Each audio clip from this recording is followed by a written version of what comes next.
ভাই বাড়ি কই? নেত্রকোনা। ভাই আমিও তো নেত্রকোনা থেকে আই। তো জেলার নাম কি তো তোমার? নেত্রকোনায়। নেত্রকোনা গ্রামের নাম? মৌজবালি। মজুবালি, এই যে মজুবালি। হ্যাঁ। হাই হাই, তোমরা এনে তো আমার বিয়া ঠিক হইছে। কি কও মিয়া? তাহলে মেয়ের বাপের নাম কি? এই যে নেকাব্বর আছে না বালি, নেকাব্বরের মেয়ের সাথে আমার বিয়া ঠিক হইছে। হ্যাঁ চিনছি, এটা তো আমার আব্বা। আলা গান্দা ওর আমার বোনের সাথে তোর বিয়া ঠিক হইছে না? তোর সাথে বোনের বিয়া ঠিক না। আরে একবার লাইন।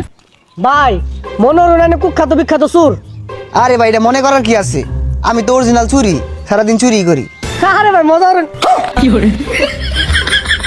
বন্ধু হ্যাঁ বন্ধু। বন্ধু আমার 500 টাকা দাঁত দে। Hello hello hello. কি করে? কোন চুরের বাচ্চা গাড়ি মাঝে মানি ব্যাগটা ধইছি 20 টাকা চুরি হয়ে নিছে গা। বৃষ্টি আইতো এত চিকা করতেছ কি লিগা? আরে 20 টাকা মারছ কেলে নিব আমাতে না কয়া কয়া নিব আমাতে। বৃষ্টি লাগে আর মরে যাবে কেন? কান্দা ভাই আরতাম চুরের বাচ্চারা ধরার বালি। এই যে মুখ খারাপ করতেছ মুখ বৃষ্টি কি আর লাগে। মুখ খারাপ মানে আমাতে কয়া নিব লাগবো 20 টাকা না 50 টাকা নিব। আরে বৃষ্টি আইতো এত সেদার কি আছে? আরে বুঝলাম না আমি চুরের মুখ করতেছি তোর শৈল বাজে কে জ্বলতো না, আমি তো নিছি। কি করে?